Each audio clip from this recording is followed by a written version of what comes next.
اللہ سبحانہ و تعالیٰ کے نام پاک سے آغاز جو بڑا مہربان نہایت رحم فرمانے والا ہے، اور کروڑوں درود و سلام ہمارے اور آپ کے آقا حضرت احمد مجتبیٰ محمد مصطفیٰ صلی اللہ علیہ وآلہ وسلم پر کہ آپ کی خدمت اقدس میں ہدایہ درود پیش کرنا اہل ایمان کے لیے دنیا اور آخرت میں کامیابی، بھلائی، فلاح، نجات اور بلندی درجات کا ذریعہ ہے۔ اللہم صلی علی سیدنا و مولانا محمد وعلی آل سیدنا و مولانا محمد وبارک وسلم وصلی علیہ۔ ناظرین محترم، السلام علیکم ورحمۃ اللہ وبرکاتہ۔ میں ہوں آپ کا میزبان محمد رئیس احمد۔ پیش کیا جا رہا ہے پروگرام روشنی سب کے لیے، ذکر صالحین، صحبت صالحین، اور آج روحانیت اور مقام صالحیت یہ موضوع ہے۔ اچھا، ابتدا میں ہم یہ کریں گے کہ روحانیت پر بات کریں گے، اور روحانیت ایک ایسی چیز ہے کہ جو تقریباً تمام الہامی مذاہب میں کے ماننے والے جو ہیں اس بات کو تسلیم کرتے ہیں، اپنے اپنے طور پر روحانیت کے ان کے معاملات ہیں، اور دیگر جو غیر الہامی مذاہب ہیں ان میں بھی اس کا تصور موجود ہے۔ اچھا، وہ لوگ کہ جو کسی نہ کسی طور پر اپنے اپنے مذہب کے تحت روحانیت سے منسلک نظر آتے ہیں، وہ دیگر لوگوں سے ممیز و ممتاز نظر آتے ہیں۔ لوگ ان سے تعلق رکھنے میں خوشی محسوس کرتے ہیں، انہیں اپنی بات بتانے میں خوشی محسوس کرتے ہیں، ان سے رہنمائی لینے میں خوشی محسوس کرتے ہیں۔ لیکن بطور خاص ہم آج ذکر صالحین، ان بندگان خدا کی بات کر رہے ہیں کہ جن کا ذکر قرآن میں عباد الرحمن کے عنوان سے آیا ہے، اور نہ جانے کس کس صفت کی اللہ تعالیٰ نے اپنے نیک بندوں کی تعریف فرمائی، صالحین کی تعریف فرمائی۔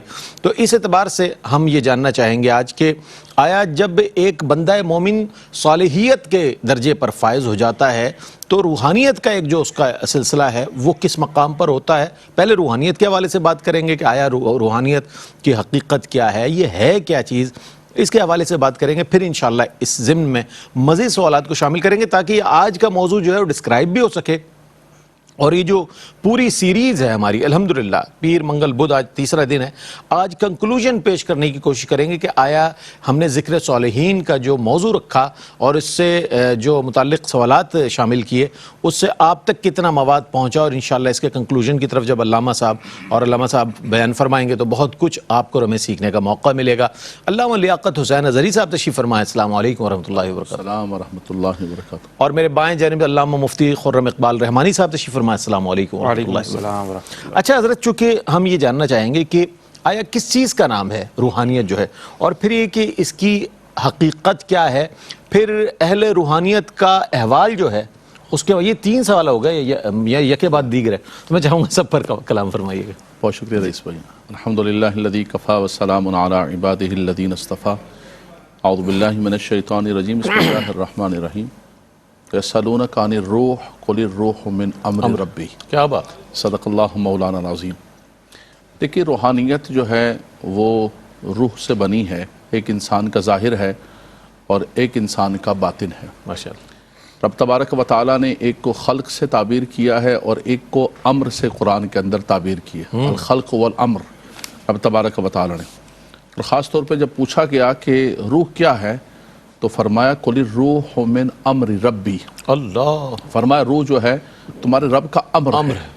رب تبارک و تعالیٰ نے بابا نے حکم، بالکل، رب تبارک و تعالیٰ نے انما اذا اراد شیئا ان یقول لہ کن فیکون کے تحت جو ہے اللہ، انسان کا جو جسم ہے وہ ایک پروسیس اس کا قرآن کے اندر ذکر کیا، لیکن یہ اپنے اشارہ امر اور کن کے ساتھ رب تبارک و تعالیٰ نے پیدا فرمایا۔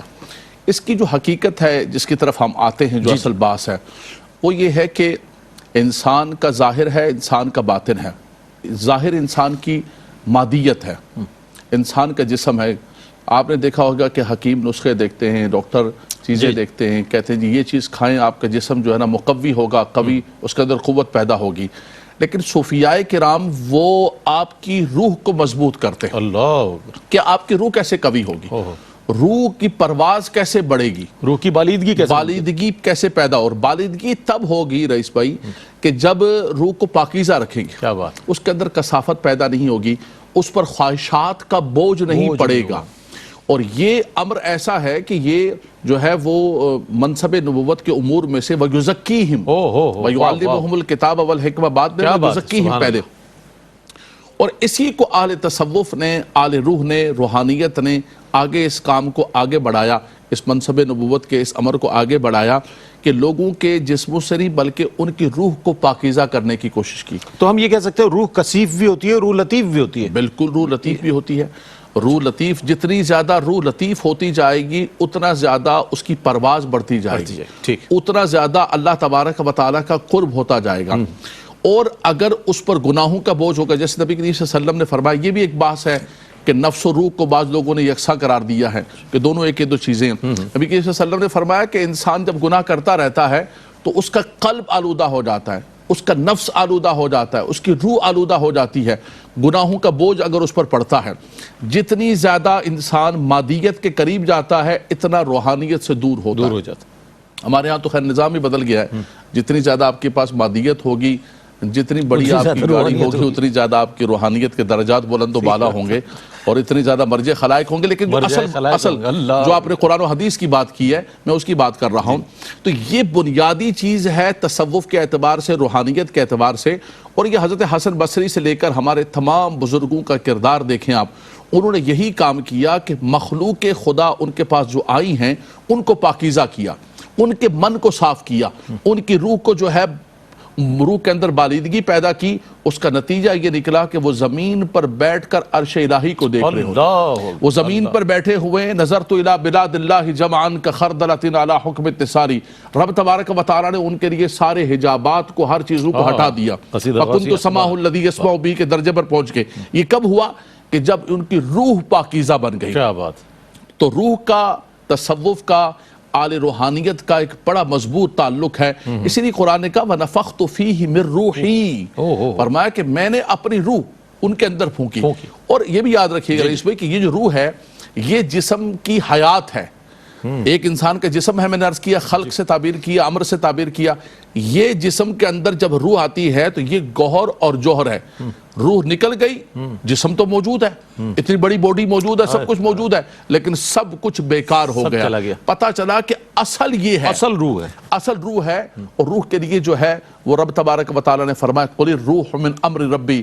اہل تصوف نے فرمایا کہ تم جسم کو، اپنے جسموں کو پہلوان نہ بناؤ، اپنے جسموں کو نہ پالو، بلکہ اپنی روح کی پرورش کرو، تمہیں اللہ کا قرب نصیب ہو جائے. کیا بات، سبحان اللہ. اچھا ایک چیز ہے کہ یہ اصطلاح عام طور پر استعمال ہوتی ہے، کشف و کرامات. کشف الگ چیز ہے، کرامت الگ چیز ہے. لیکن ہم یہ جاننا چاہیں گے کہ کیا اہل تصوف، اہل روحانیت کا کشف و کرامت سے بھی کوئی تعلق ہوتا ہے؟ کیا فرمائے گا مفتی صاحب؟ بسم اللہ الرحمن الرحیم والصلاة والسلام علی رسولہ الکریم، اما بعد. اللہ سبحانہ و تعالیٰ کے جو محبوب بندے ہوتے ہیں، جب وہ اللہ سبحانہ و تعالیٰ کی فرما برداری اور اس کے پیارے حبیب علیہ السلام کی اطاعت کرتے ہیں تو یقیناً اللہ سبحانہ و تعالیٰ کی بارگاہ میں مقام قرب حاصل کر لیتے ہیں. ٹھیک ہے. اب ظاہر سی بات ہے جو مقام قرب میں ہیں ان کی کچھ تو خصوصیات ہوں گی، یقیناً کوئی تو امتیازی کیفیت ہوگی جو عام لوگوں کو پتہ چلے کہ جس نے محنت کی ہے، جس نے مشقت کی ہے، جس نے فرما برداری کی ہے، وہ رب کی بارگاہ میں کتنا محبوب ہوتا چلا گیا. اس شان محبوبیت کے اظہار کو کشف اور کرامت کہا جاتا ہے، جو عام لوگوں سے ظاہر نہیں ہوتی. اس کی ایک دلیل تو جیسے حضرت نے ابھی اپنے بیان میں ارشاد فرمایا، اشارہ دیا فَكُنْتُ سَمْعَهُ الَّذِي يَسْمَعُ بِهِ سے، کہ رسول کریم صلی اللہ تعالیٰ علیہ وسلم نے ایک حدیث قدسی باقاعدہ ارشاد فرمائی جو کہ احادیث کی معتبر کتابوں کے اندر موجود ہے، کہ جب بندہ اللہ عز و جل کا قرب حاصل کر لیتا ہے کثرت نوافل کے ذریعے، یعنی جب روح کی بالیدگی تربیت ہو گئی ہے تو اب اس کا تعلق رب سے مضبوط ہوتا چلا گیا. اب جو تعلق کی مضبوطی ہے وہ کیسے ظاہر ہوتی ہے؟ فرمایا فَكُنْتُ سَمْعَهُ الَّذِي يَسْمَعُ بِهِ، پھر میں اس کے کان بن جاتا ہوں جس سے وہ سنتا ہے. فَكُنْتُ بَصَرَهُ الَّذِي يُبْصِرُ، میں اس کی آنکھیں بن جاتا ہوں جس سے وہ دیکھتا ہے. میں اس کے ہاتھ بن جاتا ہوں جس سے وہ پکڑتا ہے. میں اس کی ٹانگیں بن جاتا ہوں جس سے وہ چلتا ہے. یعنی اب مادی طور پر سراپت اس بندے کا نظر آتا ہے، مگر اس سے جو قدرتوں کا اظہار ہونا شروع ہو جاتا ہے وہ محبوب بندے کی محبوبیت کی سند ہوا کرتا ہے. یعنی اس کی آنکھیں پھر وہ دیکھا کرتی جو اور لوگ نہیں دیکھتے. کشف کا معنی ہی پردوں کا کھولنا ہے، اور یہ پردے ایسے کھلتے ہیں ایک تو حضور غوث اعظم کا ارشاد حضرت علامہ صاحب نے ارشاد فرمایا، دوسرا علامہ عبد الوہاب شعرانی رحمۃ اللہ علیہ یواقیت والجواہر میں فرماتے ہیں کہ اہل اللہ اپنے قلب کو ذکر اللہ سے ایسا صاف کر لیا کرتے ہیں پھر جب وہ ادھر نگاہ ڈالتے تو نگاہیں لوح محفوظ تک جایا کرتے کیا ہیں، بات، وہ وہاں تک کے نظارے کر لیا کرتے ہیں۔ اسی طرح کرامات کا صدور، کبھی اہل اللہ کی خواہش نہیں ہوتی کہ ہم سے کرامت ظاہر ہو، لیکن اللہ سبحانہ و تعالیٰ ان کے مقام و مرتبے کو واضح کرنا چاہتا ہے کہ دیکھو جس نے ہماری محبت میں خود کو فنا کر دیا، پھر اللہ سبحانہ و تعالیٰ نے اپنا نظام اس کے قبضے کے اندر دیا۔ کیا بات، ہمیں ایک روٹین نظر آتی ہے، ایک تسلسل کائنات کے اندر نظر آتی ہے، یہ روٹین تسلسل کس کی طرف سے؟ اللہ کی جانب سے ہے۔ تو کوئی اس تسلسل کو یہ نہ سمجھ لے کہ حقیقت میں یہی خدا ہے، بلکہ یہ تو خدا کی عطا ہے جو ایک تسلسل سے چیزیں چلتی چلی آ رہی ہیں۔ نبی علیہ الصلوۃ والسلام ہوں یا اللہ کے ولی ہوں، کیا ہوتا ہے اس تسلسل سے ہٹ کر کوئی کام ہو کر ظاہر ہوتا ہے تو وہ قدرت خدا کا بھی اظہار ہوتا ہے، یہ اللہ تعالیٰ کی قدرت ہے۔ جب وہ اس طریقے سے چلا سکتا ہے تو اس تسلسل کو روکنا اور اس کے خلاف کرنا بھی اللہ کی قدرت کے اندر شامل ہے، اور پھر اللہ کے محبوب بندے سے اس کا اظہار ہونا اس بات کی دلیل ہوتی ہے کہ جو اللہ کی محبت اور اللہ کے رسول کی اتباع میں خود کو فنا کرتا ہے، اللہ اسے اختیار، قوت و مرتبہ عطا فرماتا ہے۔ کیا بات ہے، کیا بات، دیکھا ہے جو کچھ میں نے اوروں کو بھی دکھلا دے۔ بہت ہی اچھے انداز میں علامہ مفتی صاحب نے بھی فرمایا، علامہ صاحب نے بھی، تو ہمیں یہ معلوم ہو رہا ہے کہ تصفیہ قلب، تزکیہ نفس کے حوالے سے جو مجاہدات اور جو ریاضت ہوتی ہے، اس کے بعد روح کو ایک بالیدگی نصیب ہوتی ہے، اور یہی مقصود بھی ہے کہ روح بالیدہ ہو جائے، روح جو ہے بالیدہ ہو جائے، لطیف ہو جائے، پھر وہ تمام چیزیں اس پر منکشف کر دے اللہ تعالیٰ اس بندے پر۔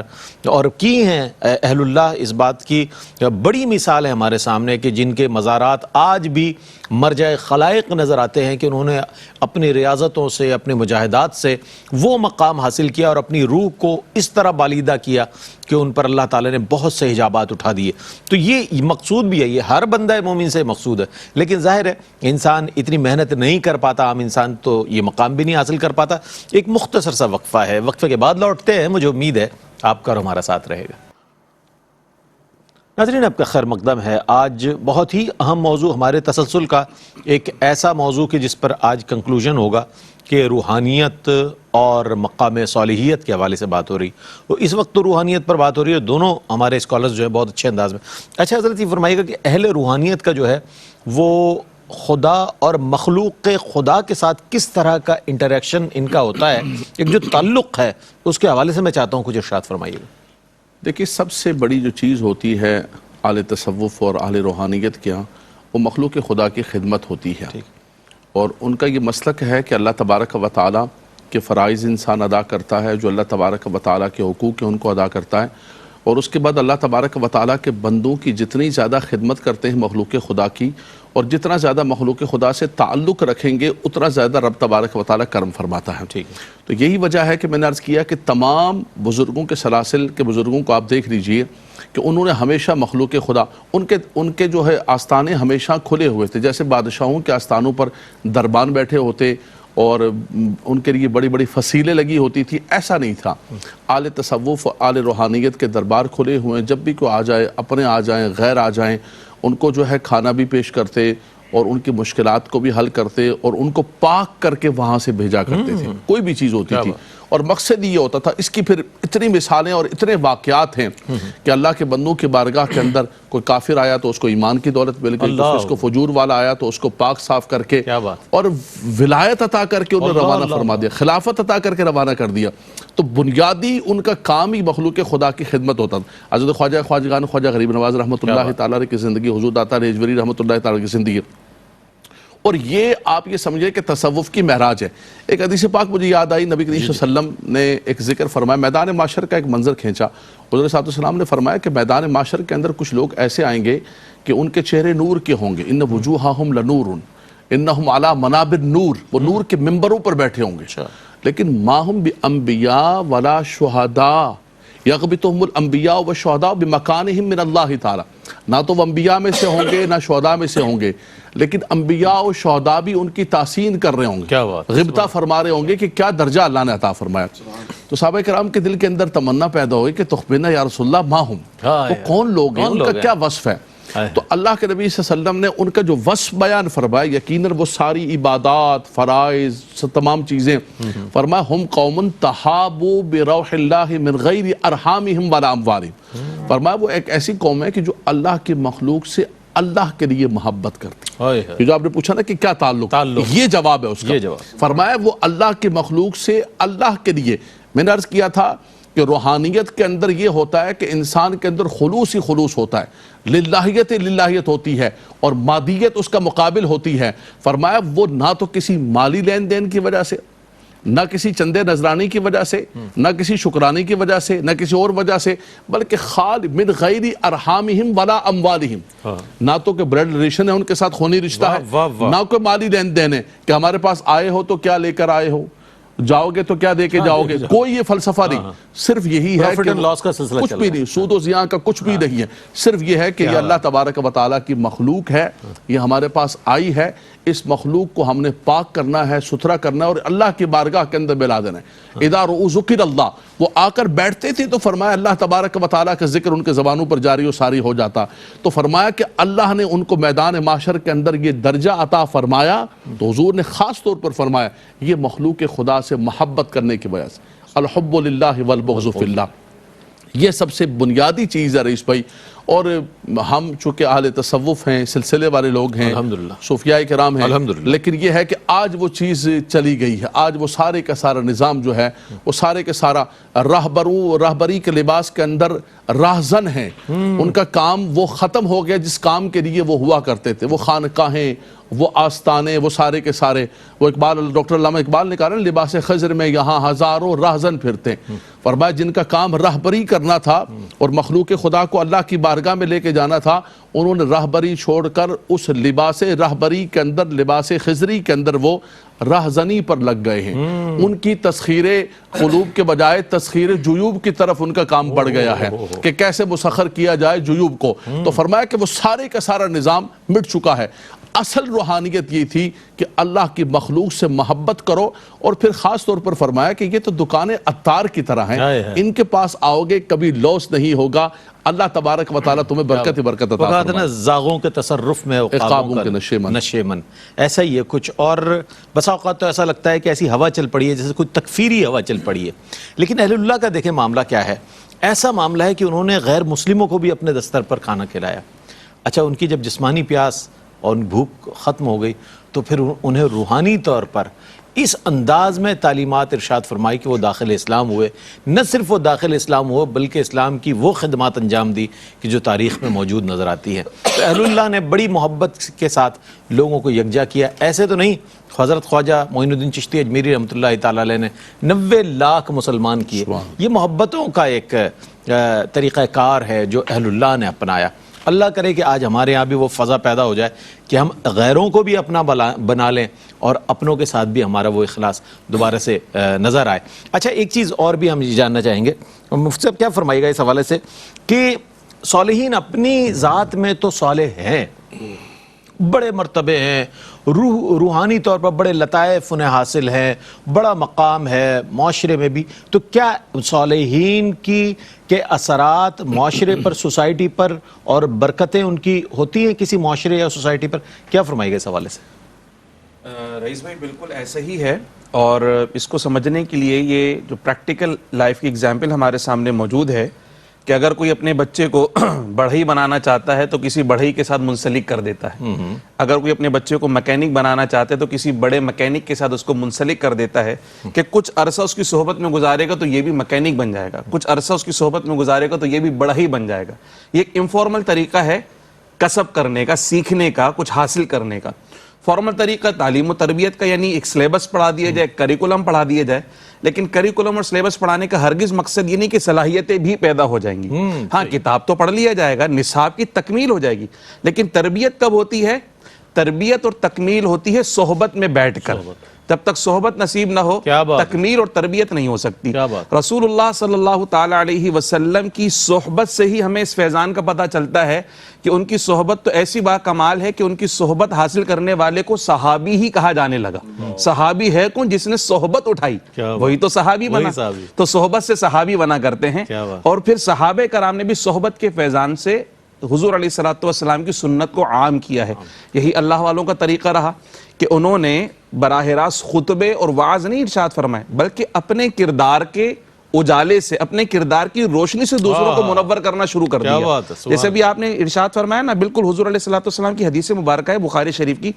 حضور سے کسی نے پوچھا ای الاسلامی افضل، یا رسول اللہ اسلام میں افضل عمل کون سا ہے؟ حضور نے ایک مختلف جوابات ہیں. ایک جگہ فرمایا تطعم الطعام، کھانا کھلاؤ، یہ افضل ترین عمل ہے. آپ حضور خواجہ خواجگان کو دیکھ لیں، اللہ والوں کو دیکھ لیں، جیسے آپ نے کہا دسترخوان پہ ہر کوئی آ رہا ہے، اللہ والے کسی مزار شریف پہ چلے، تو وہ اس کو تبلیغ نہیں کر رہے پہلے کلمہ پڑھ تو پھر میں کھانا کھلاؤں گا، نہیں، بلکہ کہا تو کھانا کا ہماری صحبت میں آ کر تو بیٹھ جا. برکتیں آج بھی ہم محسوس کر رہے ہیں. تو وہ ایک لقمہ اللہ والوں کے دسترخوان سے جب وہ کھا لیتا تھا تو وہ لقمہ صرف اس کے جسم کو سیراب نہیں بلکہ روح تک کو سیراب کر دیا کرتا تھا. ان کی محبت کی چاشنی، ان کا کردار، ان کا اخلاق بلند و بالا جب اس کو نظر آتا تھا، یہ صحبت ہی لوگوں کی تربیت کیا کرتی تھی. پھر بولنے کی ضرورت نہیں پڑتی تھی، یہ یہاں پر عمل کیا کرتے تھے، ادھر ان سے منسلک لوگ وہ عمل اختیار کرنا شروع کر دیا کرتے تھے. تو صالحین کا بہت بڑا اثر ہے معاشرے کے اوپر اور بے انتہا ان کی برکات ہیں. ان کی برکات کی تو کیا کہنے کہ رسول اللہ صلی اللہ علیہ وسلم نے فرمایا کہ یہ تو ایسے بابرکت لوگ ہیں، اگر اللہ سبحانہ وتعالی کی بارگاہ میں دعا کر دیں نا تو اللہ ان کی دعا کو رد نہیں فرماتا، اور جس کے لیے یہ مانگ لیں اللہ اس کو بھی عطا فرما دیا کرتا ہے. اور صحبت کا فیضان اگر آپ دیکھیں تو اللہ سبحانہ وتعالی نے فرمایا وَارْكَعُوا مَعَ الرَّاكِعِينَ، رکوع تو تم کرتے ہو نماز، لیکن رکوع کرنے والوں کے ساتھ رکوع کرو تو رکوع کرنے کا فیض بھی مل جائے گا، وہ صحبت مل جائے گی. اسی طرح فرمایا کونوا مع الصادقین، سچوں کے ساتھ ہو جاؤ. صحبت کے کیا فیضان ہوگا؟ سچوں کے ساتھ رہو گے تم بھی سچ بولنا شروع کر دو گے. صابرین کے ساتھ ہو جاؤ، تمہارے اندر بھی صبر کا مادہ پیدا ہو جائے گا. شاکرین کے ساتھ ہو جاؤ، شکر کرنے کی صفت تمہارے اندر پیدا ہو جائے گی. تو جب یہ صحبتیں اٹھاؤ گے، جب یہ ماحول تمہیں مل جائے گا تو پھر کیا ہوگا کہ نیچے سے تربیت کا سلسلہ شروع ہو جائے گا. پھر کتابیں ایک طرف ہو جائیں گی، انشاءاللہ ماحول ایک ایسا پروان چڑھائے گا اور ہمیں مدینہ منورہ کی یاد انشاءاللہ تازہ ہو جائے گی. صحبتوں سے انشاءاللہ لوگ فیض پاتے چلے جائیں. کیا بات ہے، صحبت کا بڑا اثر ہے.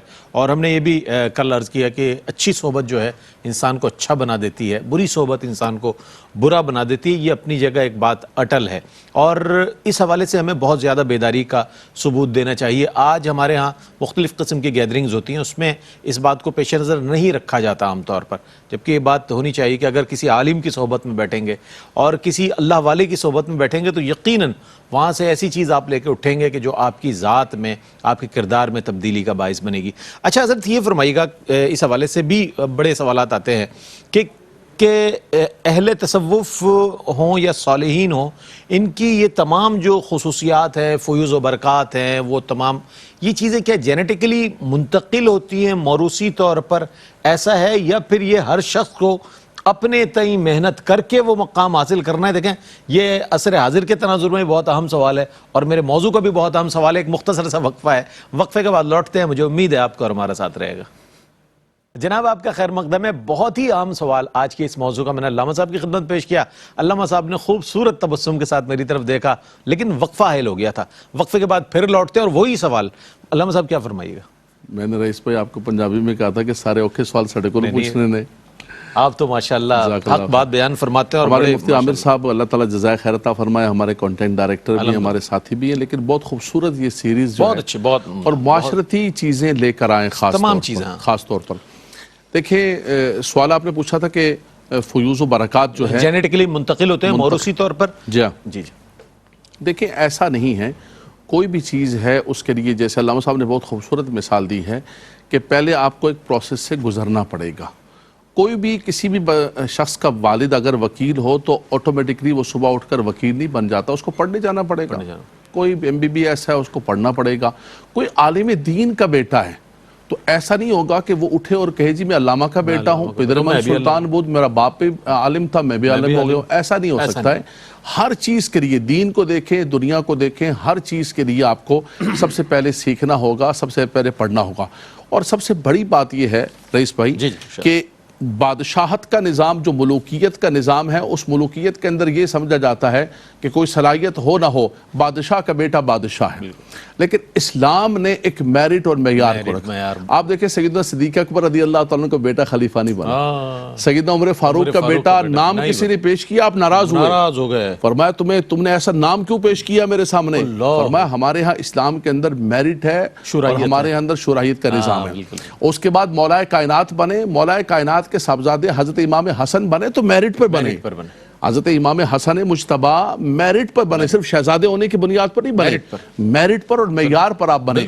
تو اسلام نے ایک تو اس نظام کو بالکل کبھی پروان نہیں چڑھایا ہے کہ باپ کا بیٹا آٹومیٹکلی خلیفہ بن جائے گا یا وہ پیر بن جائے گا, فلاں ہوگا. اگر وہ باپ کے راستے پر نہیں ہے تو کسی شیخ کا بیٹا یا کسی پیر کا بیٹا تو ہونا بہت دور کی بات ہے. ہمارے یہاں ایک جملہ استعمال کیا جاتا ہے کہ جناب کچھ بھی چھڑو, جناب چھڑو مول صاحب, کچھ بھی ساڑھے پیر صاحب دا پتر ہے, پیران دا بچہ ہے, پیران دا بیٹا ہے ساڑھا, کچھ بھی کرے, کچھ بھی کرے. یعنی شریعت کا ایک نظام ہے, اگر اللہ اور اس کے رسول کے سارے نظاموں کو, ساری چیزوں کو وہ رونتا ہوا جا رہا ہے اور آپ کہیں کہ صرف میرے پیر کا بیٹا ہے, میرے شیخ کا بیٹا ہے.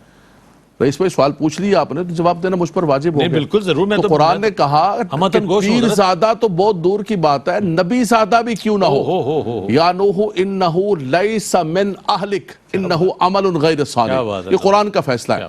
فرمایا نبی زادہ تو پیر زادہ سے بہت اوپر. فرمایا کہ اگر نبی کا بیٹا نبی کے طریق پر, نبی کے اسلوب پر, نبی کے نظریے پر نہیں ہے تو وہ نہیں ہو سکتا ہے. یہ کیسے ہو سکتا ہے کہ ایک شخص عقیدے کے اعتبار سے, ہر اعتبار سے وہ جو ہے غلط راستے پر چل پڑا ہے, وہ عمل کے اعتبار سے اپنے بزرگوں کے راستے پر نہیں. فَخَلَفَ مِن بَعْدِهِمْ خَلْفٌ أَضَاعُوا الصَّلَاةَ وَاتَّبَعُوا الشَّهَوَاتِ فَسَوْفَ يَلْقَوْنَ غَيًّا. پیچھے علامہ صاحب بیٹھے ہوئے, حافظ قرآن, قاری قرآن, پیچھے پورا انبیاء کرام کا ذکر فرمایا. فرمایا اس کے بعد نہ خلف اولاد آئی, انہوں نے آ کر نمازوں کو چھوڑا, وہ شہوات کے اندر پڑ گئے. فرمایا فَسَوْفَ يَلْقَوْنَ غَيًّا, ان قریب ان کو غی وادی کے اندر داخل کریں گے. تو نبیوں کے بیٹوں کے لیے, نبیوں کی اولاد, بنی اسرائیل یہ کہتے تھے نا, کہتے تھے ہم کچھ بھی کرتے رہے, نحن ابناء اللہ واحبا, ہم اللہ کے پیارے ہیں, اللہ کے بیٹے ہیں. لن تمسن النار الا ایاما معدودہ, ہمیں جہنم کی آگ کچھ نہیں کرے گی. اگر کہیں بھی تم بہت زیادہ کہتے ہو تو تھوڑے دن, ایسا نہیں ہے, یہ سب کچھ ہمارے لیے. فرمایا ایسا کچھ بھی نہیں ہے. ایک اصول ضابطہ یہ ہے کہ جو اللہ اور اس کے رسول کی شریعت پر, تابعداری پر چلے گا وہ کامیاب و کامران ہوگا. ایسا نہیں کہ آپ کا عقیدہ خراب ہو گیا, صحابہ کے بارے میں آپ کا عقیدہ خراب ہے, اور اولیاء کرام کے بارے میں آپ کا عقیدہ خراب ہے, آپ کا عمل خراب ہو گیا, سب کچھ تباہ و برباد ہو گیا. اعلیٰ حضرت امام اہل سنت سے کسی نے پوچھا کہ حضرت ایک شخص جو ہے وہ عقیدہ اہل سنت سے ہٹ گیا ہے, تفضیلیت کی طرف چلا گیا ہے. فرمایا اس کے پیچھے نماز ہو سکتی ہے؟ فرمایا اس کے پیچھے نماز پڑھنا مکروہ تحریمی ہے, نہ اس کو پیشوا بنایا جا سکتا ہے. فرمایا نہ اس کو مقتدا بنایا جا سکتا ہے. ایسا کو تھوڑی ہے کہ کچھ بھی وہ کرتا رہے, آپ کہیں کہ نہیں بس یہ فلاں پیر کا بیٹا ہے. بنیادی چیز یہ ہے کہ اس کی تابعداری, فرما برداری پر ہوگا تو اللہ تبارک و تعالیٰ کی بارگاہ کے اندر کامیاب ہوگا. بہت اچھی بات ہے. اچھا علامہ صاحب یہ فرمائیے گا, چونکہ تھوڑا وقت ہے, میں یہ جاننا چاہتا ہوں, صالحیت کی طرف آنا یا صالح بننا ہمارے ہاں میٹر نہیں کرتا معذرت کے ساتھ, ہماری پرائیورٹیز میں شامل نہیں ہے. کوئی نیک بن جائے, کیوں بنے نیک, وہ انجینئر بن جائے, وہ ڈاکٹر بن جائے, وہ سائنٹسٹ بن جائے, وہ کوئی ایسی چیز بن جائے جو دوسروں کے لیے رول ماڈل بن جائے دنیاوی اعتبار سے. صالح ہوگا, شریف آدمی, نیک اللہ والا آدمی, چھوڑے ہمارا راستہ اس طرح. کیا فرمائیے گا, اس کو ہم نے کیوں اتنا غیر اہم سمجھا ہے, جبکہ قرآن جو ہے فضائل بیان کر رہا ہے, نیک لوگوں کی خصوصیات بیان کر رہا ہے, اور ہم رذائل کی طرف دوڑے چلے جا رہے ہیں. کیا فرمائیے گا؟ رئیس اس میں بنیادی جو خرابی آئی ہے وہ سوچ کی اور عقیدے کی ایک طرح سے خرابی ایسی ہے کہ الحمدللہ بحیثیت مومن ہم سب کا عقیدہ تو ہے کہ مرنے کے بعد ہم نے دوبارہ اٹھنا ہے. بالکل. یہ دنیا جو ہے وہ امتحان کا ہے, اور اصل جو زندگی ہے وہ آخرت کی زندگی ہے.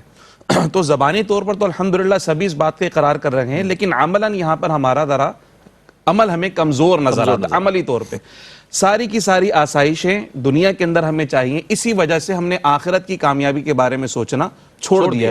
حالانکہ اللہ سبحانہ و تعالیٰ نے بھی قرآن مجید فرقان میں بار بار ارشاد فرمایا کہ دنیا کیا ہے, لعب اللہو, اصل کیا ہے کامیابی, کہا وہ آخرت کی کامیابی ہے. رسول اللہ صلی اللہ علیہ وسلم نے فرمایا الدنیا سجن للمؤمن وجنت للکافر, یہ دنیا تو مومن کے لیے قید خانہ ہے, قید خانے میں تو آسائشیں نہیں ہوا کرتی ہیں. تو یہاں کی کامیابی یعنی جو مادی کامیابی ہے, جب ہم نے اس کو فوکس کرنا شروع کر دیا تو ہمارا روحانیت کی طرف سے سارا کا سارا توجہ اور دھیان ہٹنا شروع ہو گیا. لیکن یہاں یہ بھی ایک خرابی اور خامی ہے, لوگ سمجھتے ہیں کہ دو الگ الگ چیزیں. شریعت نے اور اسلام نے کبھی منع نہیں کہ کوئی ڈاکٹر نہ بنے اور وہ روحانیت میں نہ جائے. اللہ کا ولی ڈاکٹر بھی ہو سکتا ہے, اور مسلمانوں کی تاریخ بھری پڑی ہے اس سے. تو بالکل جتنے ہمارے اکابرین گزرے وہ کسی نہ کسی پیشے اور منصب سے یعنی خدمت خلق کے اندر بھی مصروف رہے, اور ساتھ میں اللہ سبحانہ و تعالیٰ سے تعلق بھی اپنا مضبوط رکھا. تو ان کے مقام و مرتبے کو دیکھتے ہوئے ان کے اخلاق, کردار, سیرت کو بھی دیکھنا پڑے گا کہ پریکٹیکل لائف میں ان کی ایگزامپل کیا تھی. اگر اس پہ چلنا شروع کر دیں گے تو بہت آسانی کے ساتھ ہم اس منزل تک پہنچ سکیں گے. کیا بات ہے. اچھا حضرت، ARYQ-TV کے اس پروگرام کے حوالے سے میں یہ ضرور کہوں گا کہ ایک آئینہ ہے، اور یہ آئینہ دکھاتا ہے تمام ناظرین کو کہ دیکھیں، ہم اگر ذکر صالحین پر بات کر رہے ہیں تو صالحین کون ہیں، ان کے کیا مقام و مرتبے ہیں، کس طریقے سے اللہ تعالیٰ نے ان کے درجات کو بلند فرمایا ہے. یہ مطلب یہ سارا ذکر ہوتا ہے اس لیے کہ ہم کس مقام پر ہیں. تو ARYQ-TV کی اس کوشش کو اور اس پیغام کو کیا فرمائیے گا، کس نظر سے آپ دیکھتے ہیں کہ الحمدللہ ایک تعمیری پیغام جا رہا ہے اور اہل اللہ کے ذکر کے ساتھ قرآن و حدیث کی روشنی میں یہ سلسلہ جاری ہو. ساری آپ کیا فرمائیے گا اس حوالے سے؟ دیکھیں، میں یہی کہوں گا کہ ہمیشہ ARYQ-TV نے ایک تو امت کو ملانے کی کوشش کی ہے. فرقہ واریت کو، فساد کو، فتنے کو، کوئی بھی زمانے کے اندر فتنہ کھڑا ہوا اس فتنے کو ہوا نہیں دی. کوشش یہ کی ہے کہ امت کے اندر جو ہے نا اتفاق و اتحاد پیدا ہو. دوسرا ایک اعتدال کا پیغام دیا، قرآن و حدیث کا پیغام دیا. وہ پیغام جو صدیوں سے ایک تسلسل کے ساتھ چلا آ رہا ہے، وہ پیغام مضبوطی کے ساتھ امت تک، نیو جنریشن تک، یوتھ تک پہنچانے کی کوشش کی ہے. تو میں سمجھتا ہوں آپ بغیر کسی اس کے میں کہوں گا یہ بات بلا تعمل کہ ARYQ-TV اس وقت اسلام کا اصل چہرہ دکھا رہا ہے اور بہترین ایک اعتدال کے ساتھ. اس وقت جتنی سارے کے سارے فتنے، فساد، خارجیت، ناسبیت، رافضیت، تفضیلیت، جو کچھ دنیا کے فتنے فساد جو مسلمانوں کو تقسیم کر رہے ہیں، ان تمام سے ہٹ کر ایک اعتدال جو قرآن و حدیث کا پیغام ہے اور جو حق آل تصوف ہے. ہم سے بڑا ہمیں کسی سے جا کے کوئی تصوف کی سند دینے کی ضرورت نہیں ہے، لیکن ہمیں کوئی یہ کہے گا. ابھی آپ نے دیکھا نا کہ ایک مزار کا طواف کیا جا رہا تھا، ایک مزار کو سجدہ کیا جا رہا ہے. الحمدللہ اس مذمت کی ہے. بحمداللہ تبارک و تعالی ARYQ-TV وہ ادارہ ہے کہ جہاں سے ان تمام خرافات جو تصوف اور روحانیت کے نام پر خرابیاں پیدا ہو رہی ہیں، ہم اگر یہاں سے صوفیاء کا پرچار کرتے ہیں تو یار یہ بھی تو دیکھو نا، یہ بھی تو دیکھو کہ ان خرافات و بدعات کا بحمداللہ تبارک و تعالی کو شد و مد سے اگر جواب دیتا ہے تو وہ ARYQ-TV ہے بحمداللہ تبارک و تعالی. تو میں تحسین پیش کرتا ہوں تمام ہماری ٹیم کو، ہمارے کانٹینٹ کو، بالخصوص ہمارے مفتی محمد عامر صاحب کو اور تمام ٹیم کو. اللہ تبارک و تعالی اس ادارے کو دوام عطا فرمائے اور سب کو اسی طرح اعتدال سے کام کرنے کی توفیق عطا فرمائے. بہت اچھی بات ہے. وہ تعلیمات اسلام کی کہ جو بنیادی تعلیمات ہیں الحمدللہ قرآن و حدیث کی روشنی میں ARYQ-TV کوشش کرتا ہے کہ موضوع کوئی بھی ہو، لیکن اصلاح معاشرہ میں نے دیکھا ہے کہ وہ پیش نظر رہتا ہے کہ کوئی ایک فرد، جس طرح مؤذن آذان دیتا ہے نا کہ حی علی الصلاح، حی علی الفلاح، آؤ فلاح کی جانب، کامیابی کی جانب، ARYQ-TV بھی الحمدللہ اپنے پروگرامز کے ذریعے لوگوں کو فلاح کی جانب، کامیابی کی طرف لانے کے لیے آواز بلند کرتا ہے. اور یہ موضوعات کا تنوع اور لوگوں کو موٹیویٹ کرنے کے لیے، لوگوں کو غور و فکر کرنے کے لیے ایک موقع فراہم کیا جاتا ہے کہ جو کچھ ہمارے منظرنامے پر نظر آ رہا ہے وہ اپنی جگہ، لیکن قرآن کے کیا احکامات ہیں، احادیث کیا ہمارے لیے پیش کر رہی ہیں احکامات، وہ ہمیں پیش نظر رکھنا چاہیے. اور صحابہ اکرام رضوان اللہ تعالی علیہم اجمعین اور اہل بیت اطہار رضوان اللہ تعالی علیہم اجمعین سے ہمیں کس طرح جڑے رہنا ہے اور کس طرح ان کی تعظیم کرنی ہے، کس طرح محبت کرنی ہے. یہ تمام پیغامات جو ہیں پیار کے، محبت کے، امن کے پیغامات ARYQ-TV آپ تک پہنچاتا ہے. علامہ صاحب آپ کی آمد کا بہت شکریہ ادا کروں گا، آپ تشریف لائے، بہت خوبصورت کلام فرمایا آپ نے. اور مفتی صاحب آپ کی تشریف آوری کا بہت شکریہ ادا کروں گا، آپ تشریف لائے. ناظرین محترم، اس کے ساتھ ہی اپنے میزبان محمد رئیس احمد کو اجازت دیجیے. اللہ حافظ.